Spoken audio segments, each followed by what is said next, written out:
understand our problems. After all, she's never been to school. That's good. She's terrible. She expects us to know how to do everything, but never shows us how. She just shouts when we do things wrong. Answer yours. It's all right. She's quite kind of it. I bet she has a terrible life with her. Mary, here she comes. All the glasses in place. Really, Betty, you should have done them already. And look at this one. It's cloudy. Didn't I tell you to make it sparkle? No, ma'am. Don't be cheeky and remember your place. You are here to learn and to work. Don't answer back. Lift the poor boy almost. Don't interfere at all. I look after my stuff, and Betty is mine. And while we're talking, I warn you, if you go anywhere near that young lady yet tonight, there'll be trouble.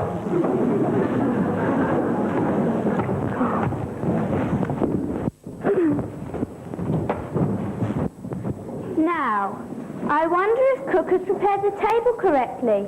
It would not do to upset the guests. Certainly not, my dear. Everything seems to be in order.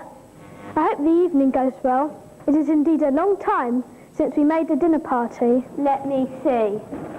Cutlery in position, glasses polished. Do you have a good claret to go with the pheasant? The best, bought from France by my brother last year. I beg your pardon, ma'am. Is everything to your satisfaction? Yes, Cook. How is your husband? Will he serve at the table tonight? Yes, ma'am. Doctor says George is fully recovered. Pray do not worry. I promise you he will not let you down. Now, Reverend Hamilton and his dear wife can sit over here, and Captain Carruthers can sit over here next to me. Perhaps Miss Addison would care to sit next to you, my dear, and we can put the Baileys over here. Good. All done. Shall we wait in the drawing room until the guests arrive? Certainly.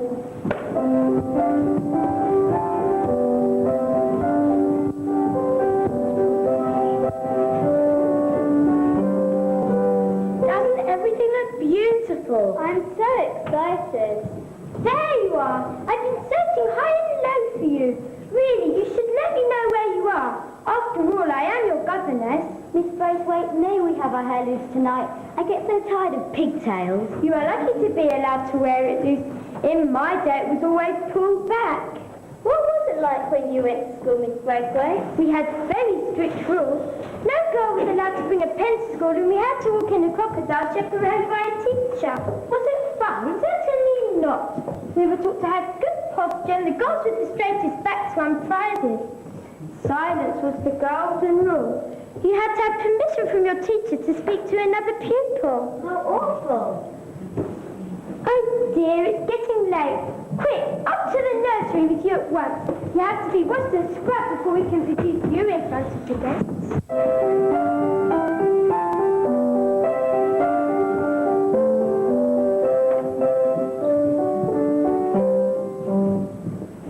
Look, Clarence, I told you there were guests tonight. Just when I come home from boarding school. What awfully bad luck. I wonder if they'll call us. Of course they will, Clarence. Father rarely sees us and never praises us, but secretly, I think he's rather proud of us, especially you, Clarence. Why me? Not every boy gets into Cricket 11 and the rugby team, and your school report was excellent last year. You'll never get a beating with the belt. How are you doing at school, Alex? Do you have to keep on chanting the alphabet and numbers 1 to 100 until you nearly fall asleep? Yes, and the teachers keep saying, don't fidget, or you'll get the 6 of the best, but they never say what the best is. One day I might get it, and then I'll know.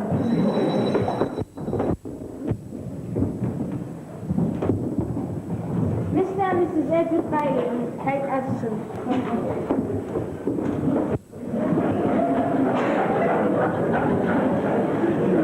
Good evening, my dear Eddie. So nice to see you.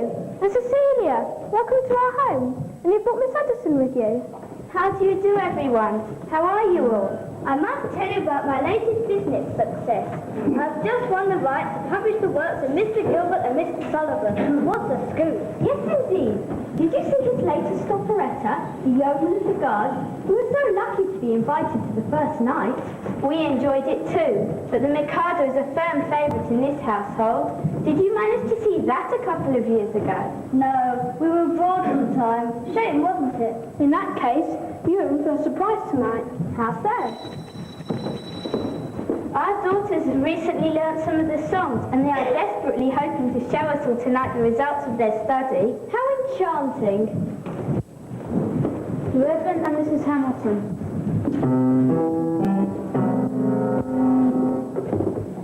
George! Leave that girl alone. They will send you away if you behave so indiscreetly and embarrass the poor girl. And just wait till I get my hands on you. Good evening, Reverend Hamilton and Mrs. Hamilton. And how are all the little Hamiltons? All in excellent health, thank you, Victoria. Hello, Katie dear. How are you? Not married yet? Not nearly. We shall have to find a young man for you soon. Oh no, marriage is not for me yet. This must be our final guest, Captain Carruthers, a young man recently returned from war.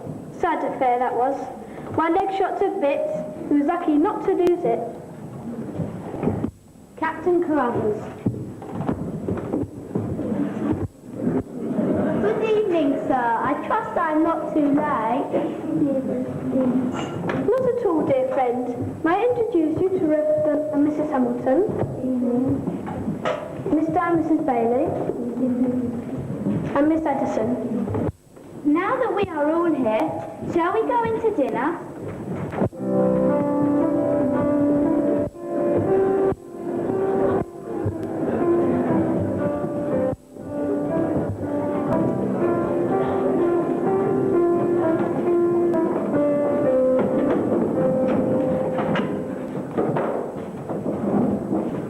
Tell me, Edward, how's the Grand Tour? Italy was wonderful, especially Florence. Such exquisite paintings and architecture. And Paris in the spring was enchanting. Vienna was spectacular too. They're playing such wonderful music by that young man Chopin. How do you occupy yourself, young man? I was out in South Africa in 1880 at the start of the Boer War, but they discharged me from active service. Worse luck after my injuries. Now I sit in an office in Whitehall, staring at the four walls, working out strategies for dealing with the Boers, thousands of miles away.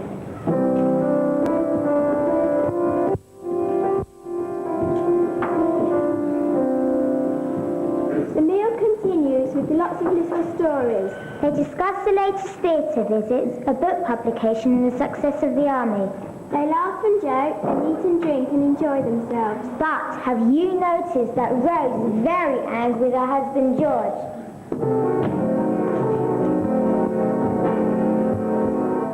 That is a wonderful meal. Victoria, my compliments to your cook. You must send her to me one of these days. Certainly. And now a little entertainment. Agnes, would you please call Master Clarence here? Yes, ma'am. Clarence has just returned from Eton. Seems he won the poetry recitation prize. Perhaps he will repeat his performance to us.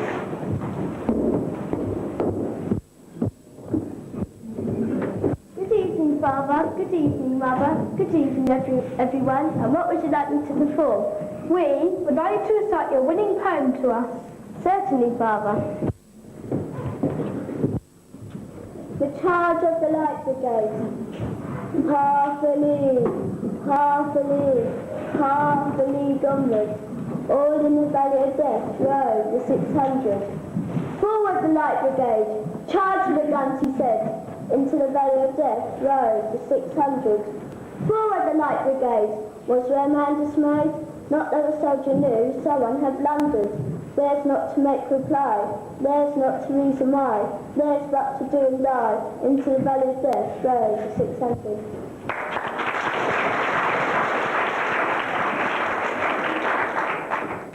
Can I say one as well, Papa? Do not speak until you are spoken to. You're far too young to perform. Oh, do let him. He is here now. Very well. Speak, boy. The boy stood on the burning deck, all but he had fled. The flame that lit the battle wreck shone round him all the dead, but beautiful upright he stood, and born to rule the storm, a creature of heroic love, a proud though childlike form.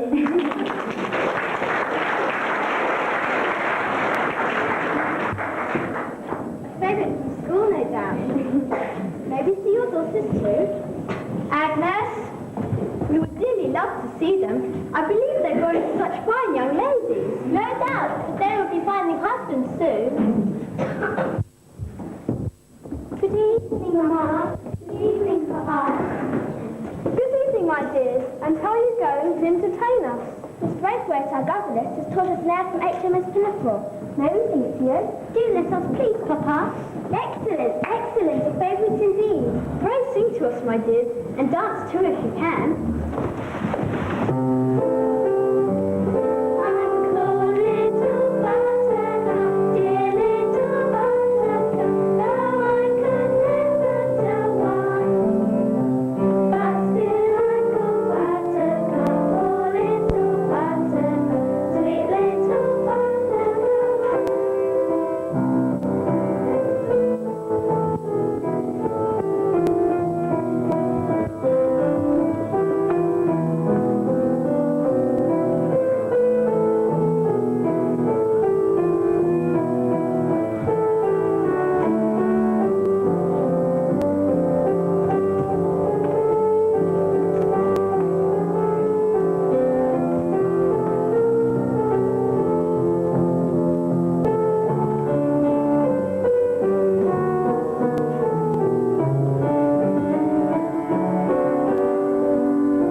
Well, I'm not sure. Please, Mamma, I will accompany her, if you will allow it. Very well, then.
May I beg you to play another air to us?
Thank you, my dear. I believe Captain Carruthers has a fair singing voice. Will you honour us, sir? My secret is out. Perhaps Miss Addison would care to accompany me on the pianoforte.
And let's hope that they will all become new leaders of this great country. Cheers! Cheers!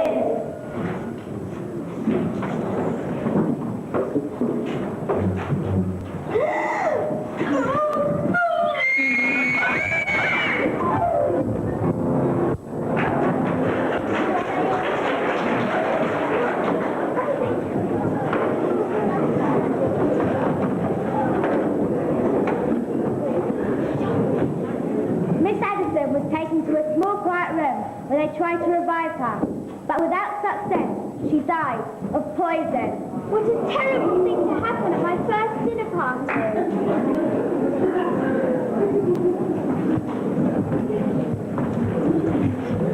I have to announce to you that Miss Addison is dead. Now everyone, stay where you are. This is a tragic state of affairs. No doubt the poor girl has been poisoned and we are all suspects. That's right. We were all present when this sad event occurred. We must try to establish the truth behind this murder and the motive and the murderer. We must call the police at once. George, call the detectives. They will know what to do and come back straight away. You are suspect too. And so are cook and the maid.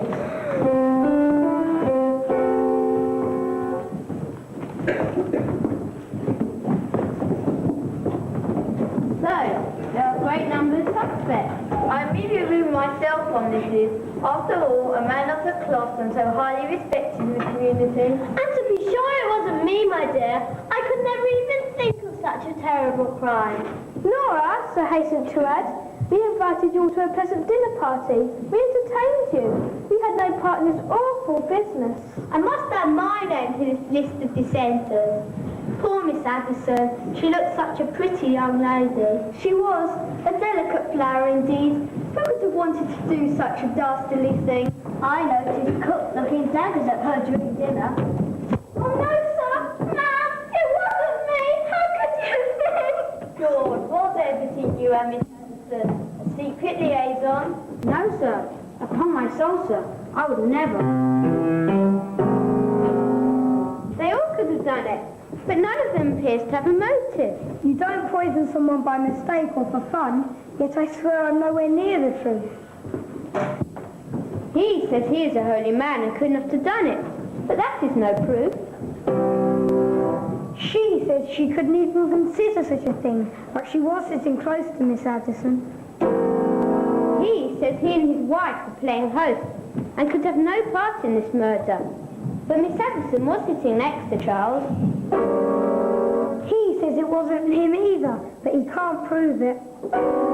She wonders how anyone can do such a thing, but he blames the cook.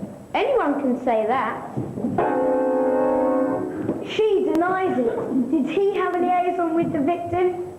It is certainly true that George did not leave her side all evening. That is why you, Cook, being so angry with your husband, took revenge on this poor innocent victim. No! It rather looks like it. You had the opportunity to, because you filled her glass. I'm getting closer. That would surely seem to confirm it. Cook, I have to arrest you for the murder of...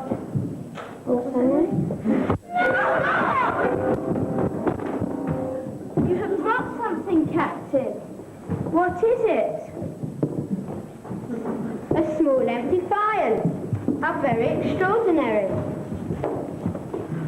Captain Carruthers, it was you. So it appears. But why? Bless me, I fear I am undone. Yes, I admit it was me. You deserve an explanation, and I shall give it to you. Miss Addison and I knew each other a few years ago, and I proposed marriage to her, never fearing a refusal, but she turned down my offer. I joined the army to try to forget her, but the boy shot my leg. Now I sit in an office staring at the four walls, and I blame her as the cause of my problems. I have carried this file with me for 3 years in the hope that I will meet her again. But when did you do it?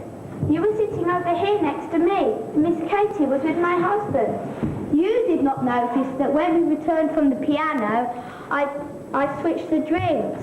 I had already put the poison in the one I gave her. So poor Cook was innocent. My life is ended too. For you see, in my other pocket I have always carried another. I will now follow her. In death at least we shall be united. Nonsense! Too late. Indeed, justice is done. And a totally satisfactory ending to an evening's work.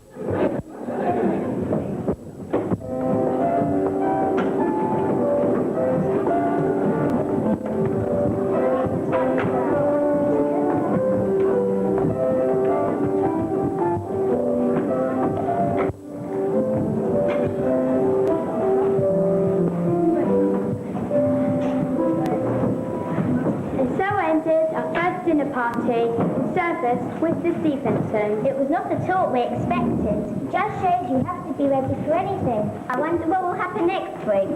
Quick, Rose is coming. What are you doing? We're clearing the dishes And polishing all the glasses.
thank you all. I wish I could repay you. What do you mean?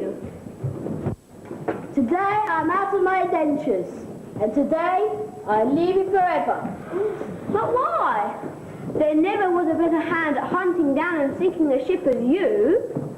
Yes, I've done my best for you. And why? Because it was my duty, because I'm a slave of duty. As a child, I was apprenticed to your band. But it was a mistake. But no matter, the mistake was ours, not yours. A mistake? What mistake? Well, no, dear master. My mind has long been troubled by this mystery. I'll tell him at once.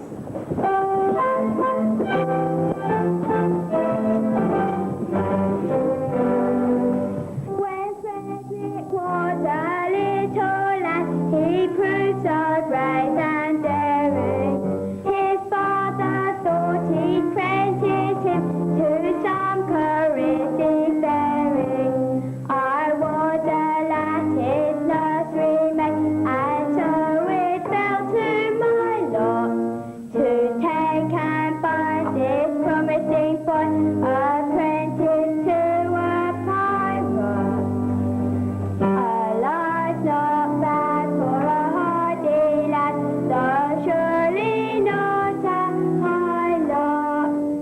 I bound him to a pirate crew instead of to a pilot.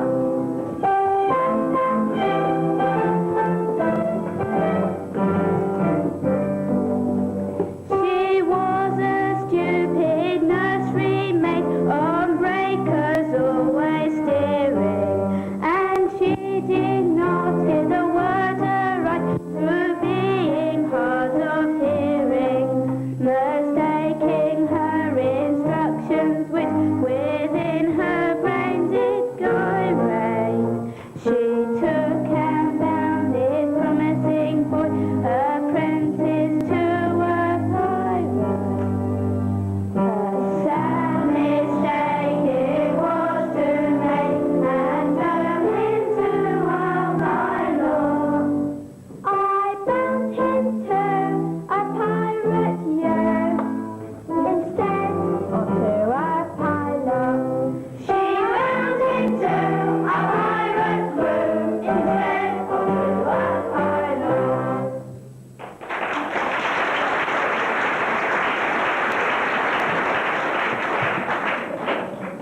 Oh, pardon, Frederick, pardon. Rise, sweet one. I pardoned you long ago. The 2 words were so much alike. They were, and they still are. But today my obligation ends. Individually, I love you all, but as a group, I look upon you with disgust. My beloved friends, once I'm free of you, because of my sense of duty, I shall devote my heart and soul to your extermination. Poor lads, poor lads. Well, Frederick, if you really feel that is your duty to destroy us, we cannot blame you for that. Besides, we pirates can offer you little temptation to stay with us. We pirates don't seem to make things pay. I don't know why. We don't. I know why, but alas, I must not tell you. Why not, my boy? You're one of us until the clock strikes 12. True! And until then, you are bound to protect our interests. Well then, as a pirate, it is my duty to tell you that you are too tender-hearted. There's some truth in that. Then again, you make a point of never attacking an orphan. Of course, we are all orphans ourselves. I know what it's like. Yes, but the word has got around. So what happens? Everyone we capture says he's an orphan. The last 3 ships we caught proved to be manned entirely by orphans. Now hang it all. You wouldn't have us entirely without mercy. There's my problem. Before midnight I would. After midnight I wouldn't. What a delicate situation. And your room, your own room, whom you love so well, was one of middle-aged way into your boyish heart. What will become of her? Oh, he will take you with him. Oh, Ruth, it is true that I admire you very much, but I've been constantly at sea since I was 8 years old, and yours is the only woman's face I've seen during that time. I think it's a sweet face. It is. Oh, it is. I say I think it is. True. Well, it's top of the tide. we must be off. Farewell, Frederick, and when you begin your extermination of us, let our deaths be as swift and as painless as you can. I will. But I wish you would make this extermination unnecessary by coming back with me to civilization. No, Frederick, it cannot be. I don't think much of our profession, but compared to respectable people, we are fairly honest. No, Frederick, I shall live and die a pirate king.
Honest with you.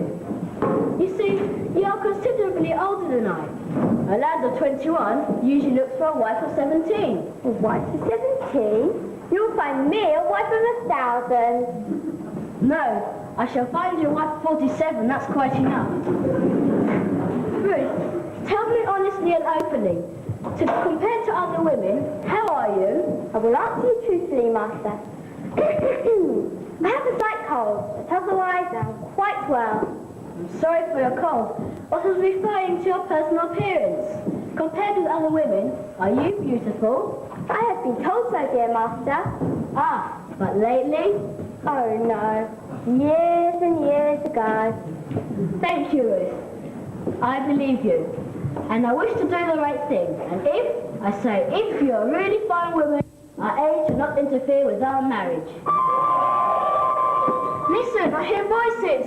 Who has dared to come near a pirate den? Could it be the law? No, it does not sound like men. Oh no, it's the voice of young girls. If he should see them, I'm lost. By all, that's marvellous. A whole troop of beautiful maidens. Lost, lost, lost.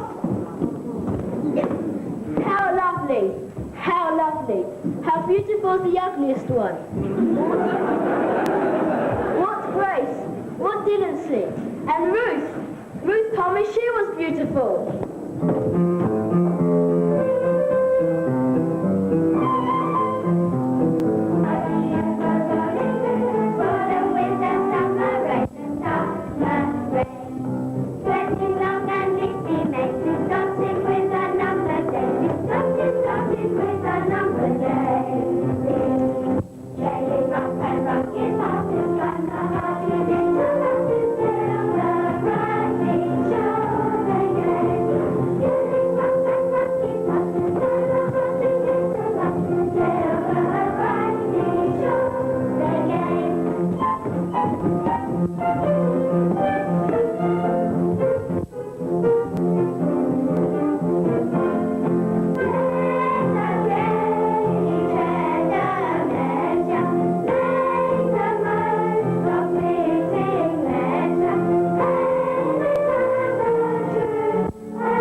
Papa. Poor Papa's not as young as we are. And we did come over rather difficult country. But how delightful it is to be so entirely alone.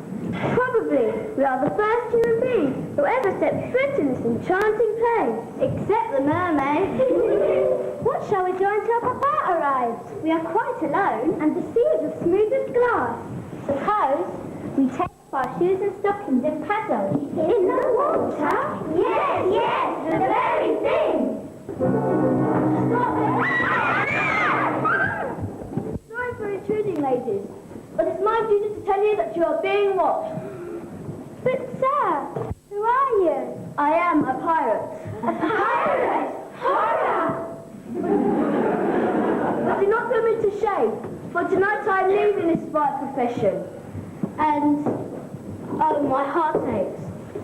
Is there not one maiden amongst you who feels enough sense of duty of giving up the ambition of marrying a rich man and rescuing me from my unfortunate position? No, not one. Not one? No, not one. Not one? No, not one. Not one? Yes, one. It's Mabel. Oh, sisters, have you no pity? Shame, shame. True, he is a pirate, but is that enough reason to be deaf to his need for help? The question is, if he were not so handsome, would she be quite so willing to help? So winning.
monified.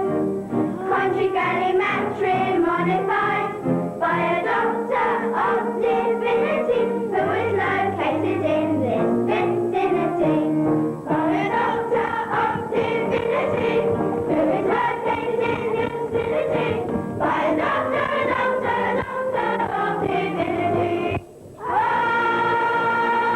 divinity.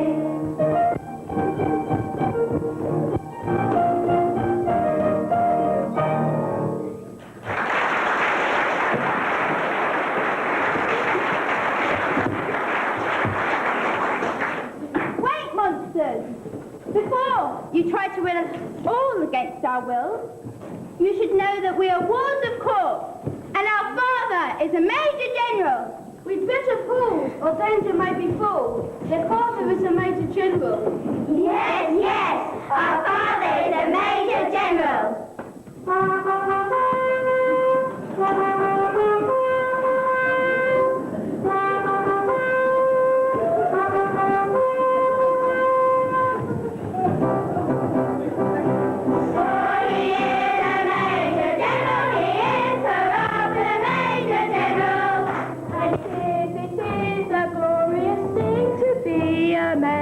General. It is hurrah for the major general, hurrah for the major general.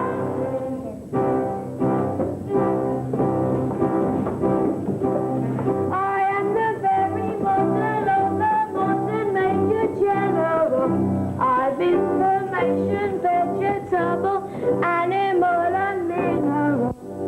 I know the kings of England and I quote the facts historical. From Marathon to Waterloo, in order categorical. I'm very well acquainted too with matters mathematical. I understand equations and the simple and quadratical. About polynomial theorem and teeming with a lot of news. Does it? With many cheerful facts about the square of the hypotenuse.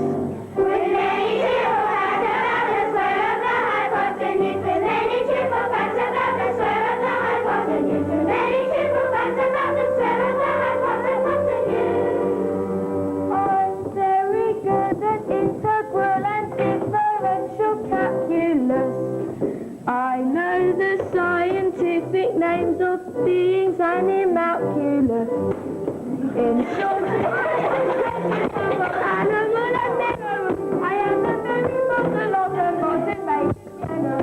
In short, in matters vegetable, animal and mineral, he is the very model of a modern major general. I am the very model of a modern major general. I've information, vegetable, animal and mineral. I know the kings of England and I quote the facts historical. From Marathon to Waterloo in order categorical. I'm very well acquainted too with matters mathematical. I understand equations both simple and quadratical. About polynomial theorem and teeming with a lot of news. With many cheerful facts about the square of the hypotenuse. With many cheerful facts about the square of the hypotenuse. With many cheerful facts about the square of the hypotenuse. With many cheerful facts about the square of the hypotenuse. I'm very good at integral and differential calculus. I know the scientific names of beings animalculous. In short, in mathematics, Animal and mineral, he is the very model of a modern major general. In short, in mathematics, animal and mineral, he is the very model of a modern major general.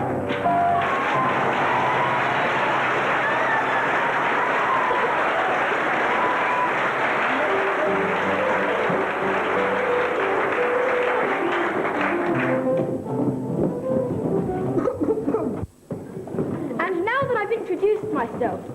I should like to have some idea of what's going on here. Oh, Papa, Permit me. I'll explain in 2 words. I propose to marry your daughter. Dear me. Against our wills, Papa. Against our wills. Oh, but you mustn't do that. May I ask, This is a handsome uniform, but I am not familiar with it. What are you? We are all single gentlemen. Yes, I gathered that. Anything else? No, nothing else. Oh, Papa, don't believe them. They're pirates, the famous pirates of Penzance. The pirates of Penzance. I have often heard of them. All except this gentleman, who was a pirate once, but is out of his indentures today, and intends to lead a blameless life evermore. But wait a bit. I object to pirates as sons-in-law. We object to Major Generals as fathers-in-law. But you will overlook that small point. Ha, an idea. And do you mean to say that you would deliberately rob me of these children and leave me to go through the rest of my life unfriended, unprotected, and alone? That is the general idea. Tell me, have you ever known what it is to be an orphan? Here we go again. Oh, men of dark and dismal fate, have pity on my lonely state. I am an orphan boy. An orphan boy? An orphan boy. How sad, an orphan boy. These children here are all that I can call my own. Poor fellow. If you take them away from me, I shall be all alone indeed. Poor fellow. Poor fellow.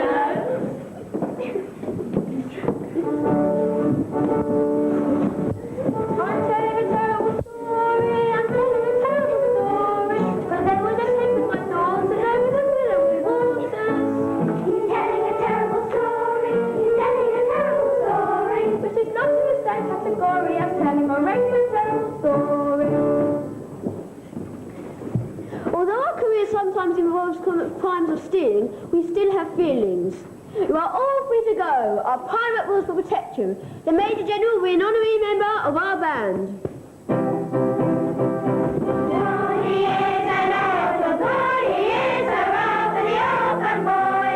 And it sometimes is a useful thing to be an orphan boy. It is hurrah for the orphan boy, hurrah for the orphan boy. For he is an orphan king, he is hurrah for the orphan boy. And it is a glorious thing to be an orphan boy.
God damn it, you don't go!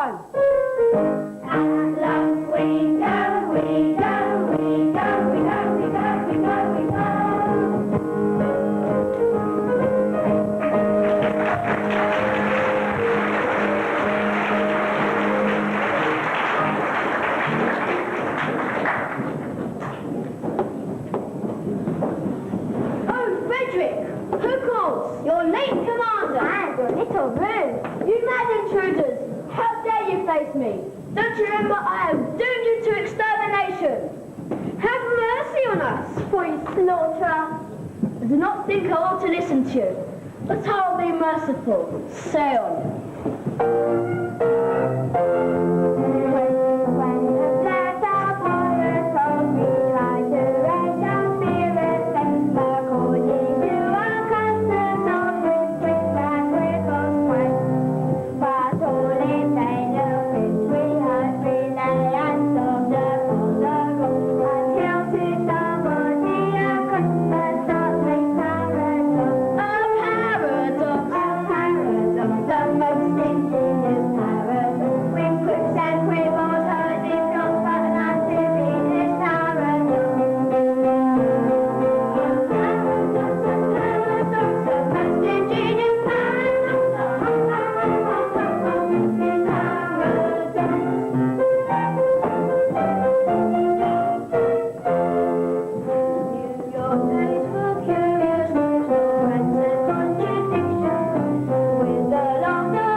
Having been born on the 29th of February.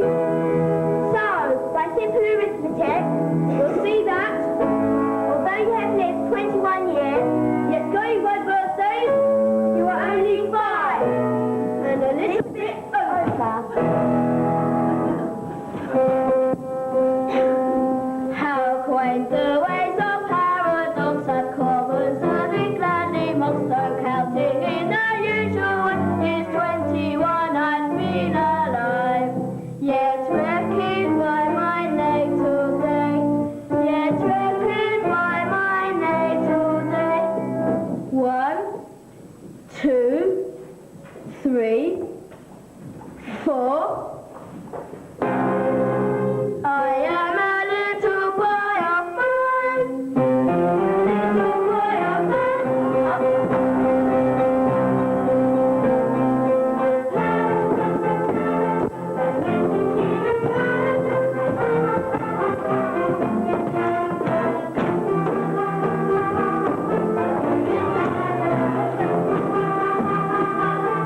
I'm a singing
you. You were apprenticed to us until my 21st birthday. No, until you reach your 21st year. We don't mean you're going to hold me to that. No, we merely remind you of that fact. And we leave the rest to your sense of duty. Your sense of duty. Well, you have certainly appealed to my sense of duty, and my duty is all too clear. I will do my duty. Bravely spoken. Come on then, you're one of us once again. Lead on, I follow. Should I tell you? Speak out, I charge you by your sense of duty. General Stanley, Yes. the father of my Mabel, Yes. he escaped from you on the plea that he was an orphan. He did? Oh yes, he did. It breaks my heart to betray the honest father of the girl I adore. But it is my duty to tell you that General Stanley is no orphan. What? More than that, he never was one. Am I to understand that to say he was a knife? He dared to deceive us? Our revenge will be swift and terrible. We attacked Stanley's castle tonight. But wait, another word, he is doomed.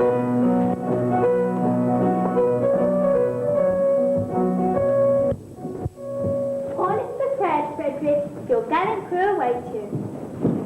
What's this? My Frederick, it is. Is it that your heart trembles in fear of the coming conflict? No, Mabel, no. A terrible fact has been revealed to me. I must serve a pirate captain until my 21st birthday. But you are 21. No, I have just discovered that I was born on a leap year, so I will not reach that birthday for 60 more years. Oh, horrible! And so, farewell, Mabel. It seems so long. Farewell.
That is not a pleasant way of putting it. No matter. He will not lead you. He has returned to the pirates. He has acted shamefully. Not so. You know nothing about it. He has acted nobly. He has acted nobly. He has made a heroic sacrifice to his sense of duty. And if it is his duty to make himself my enemy, it is then my duty to regard him as my enemy. He has done his duty, and I will do mine. This is perplexing.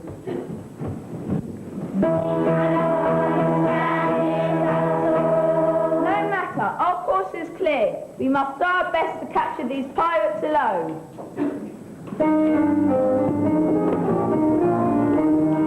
When a fellow's not engaged in his employment, maturing his felonious little plans, his capacity for innocent enjoyment, is just as great as any honest man. Our feelings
story I told. No peace, no sleep. And as I lay in bed, I thought I heard a noise. He thought he heard a noise. No, all is still. My mind is at ease. It must have been the wind. It must have been the wind. Papa! Papa! A pirate! See the general! His life is over! The pirate! Oh, despair! Frederick! You're here! Oh, joy! Call forth your men and capture these pirates! Frederick! Save us! Mabel! I would if I could, but I am not able! He's telling the truth! He can't save you! Ha ha!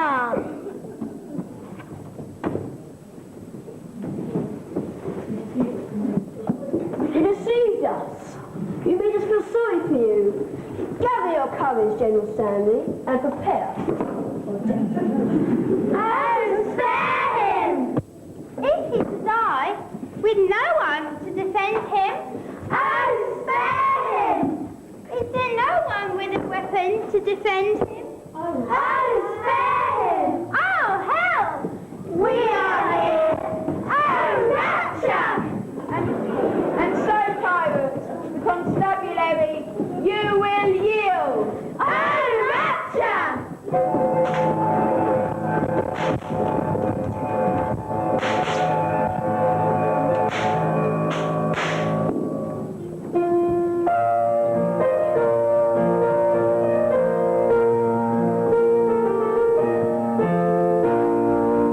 Don't say your orphans, we know that game.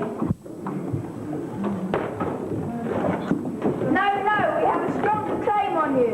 We ask you to surrender in the name of Queen Victoria. You do? We do! We ask you to surrender in the name of Queen Victoria.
We ask you to surrender in the name of Queen Victoria. You do?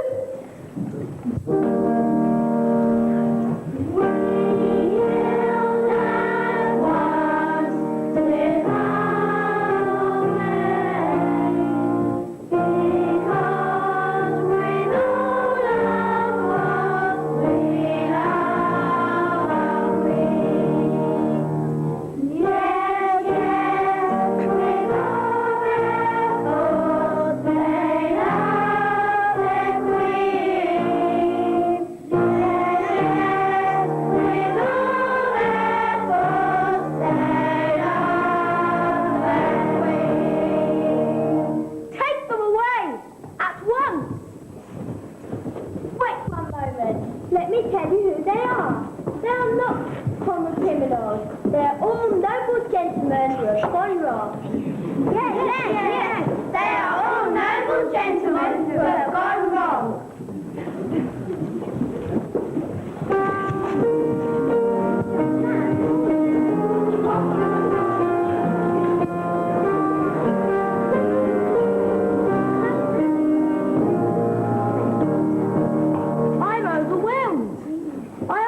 Pardon me, ex-pirate king, and I will pardon you. Get back to your regular duties and take my daughters. They are all beauties.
Well, again tomorrow night. Yes, well, the rehearsal went very well.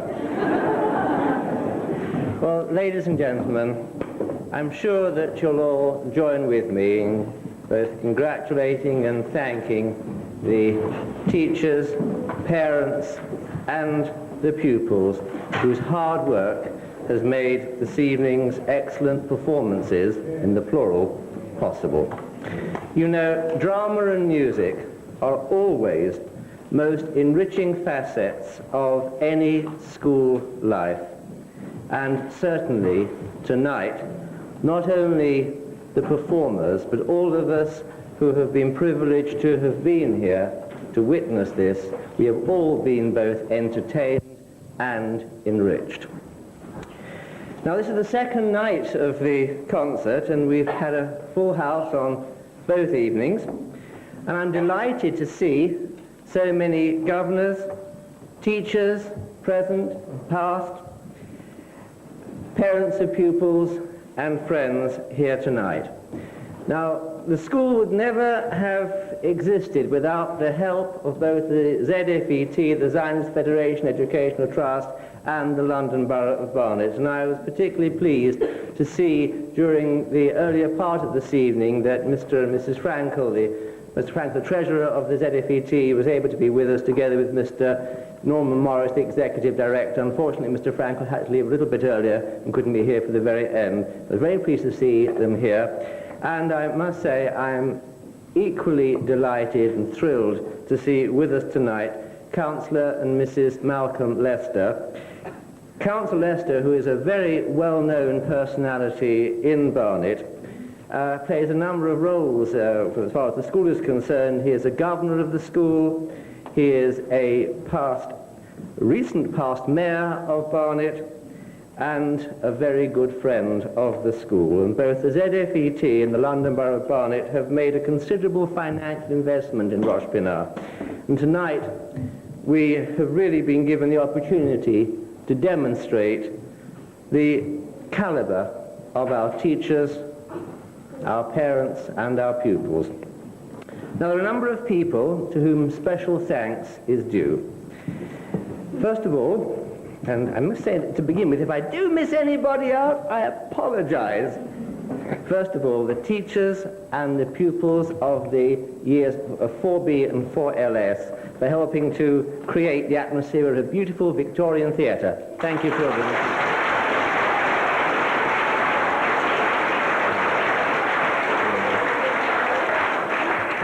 Very quiet and highly efficient behind the scenes, Jonathan Novick and Ali Singer of 5S.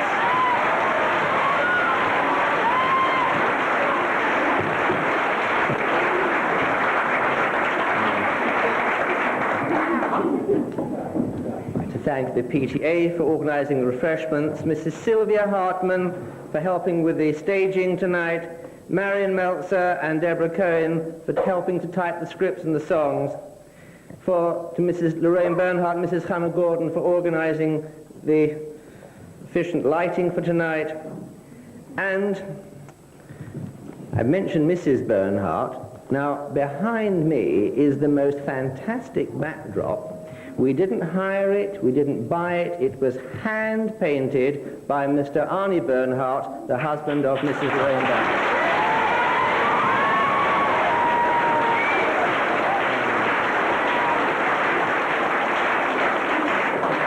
As I said to Mrs. Margolis this afternoon, it's so fantastic, but what are we going to do with it tomorrow?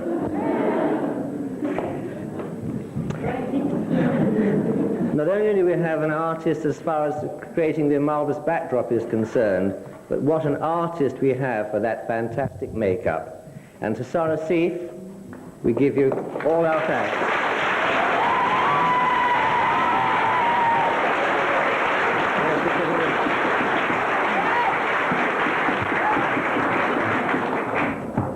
The costumes were made by our parents, but particularly by three very special people, Susan Selby, Mally Zakaria, and Mr. Sam Mandel, and to thank all of them all for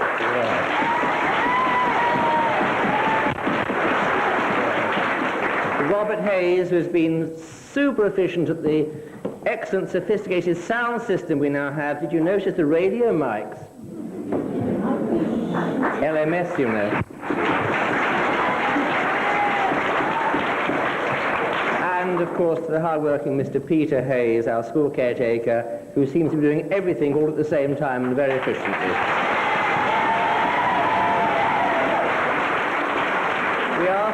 We asked Mr. Anthony Wiseman to come in to make a video of tonight's performance, and in fact we're very happy that he's here. He was here last night as well, and together with Bob, who is a friend of Mr. Hayes, we're actually having 2 videos made tonight, so I hope that we're going to be having some very interesting programs to look at, because we hope that we shall have excellent productions on both.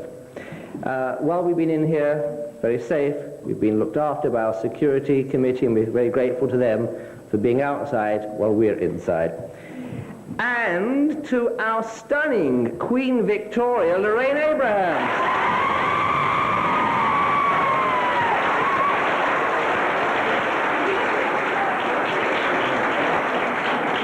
As I said last night, and I have to say it again, to anyone who is always going around smiling, how can Lorraine keep a straight face?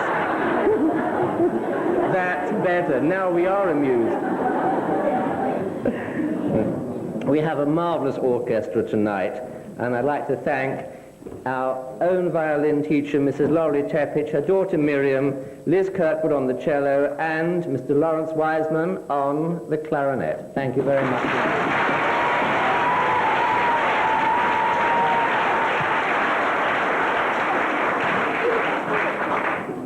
And of course, life goes on in school.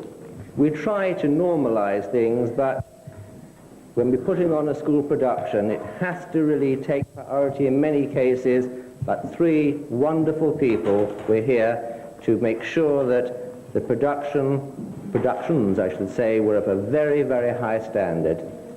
And our grateful thanks must go to the lady who we said cheerio to last year and is back again almost every day from the whole year. No one even knows that she's retired. To Mrs. Lorna Gordon.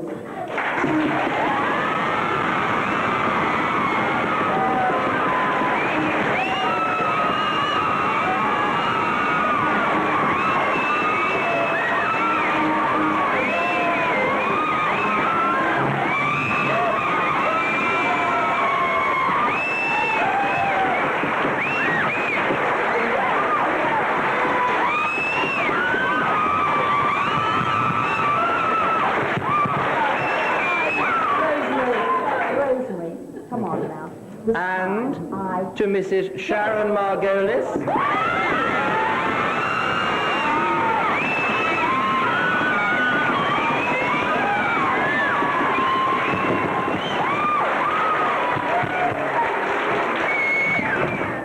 And to the lady who said, don't worry, I will be in tomorrow to teach the infants, the fantastic Mrs. Rosemary Wiseman.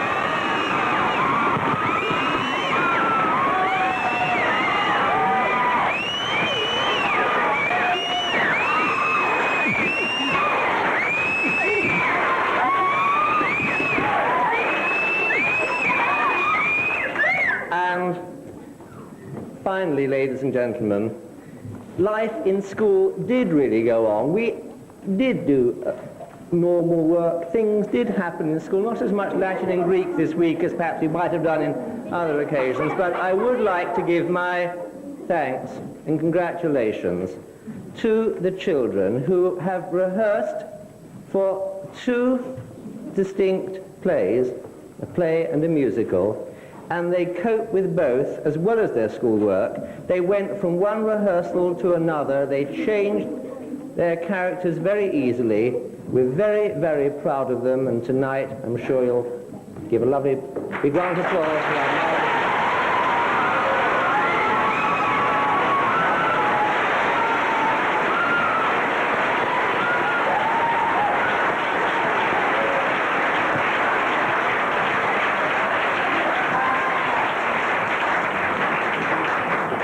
Finally, ladies and gentlemen, before I ask you, before we leave, bid you farewell, could I ask any of the dads or mums, who knows, in the audience, to help us tonight? We need to have the chairs stacked in sections throughout the hall to help our caretakers.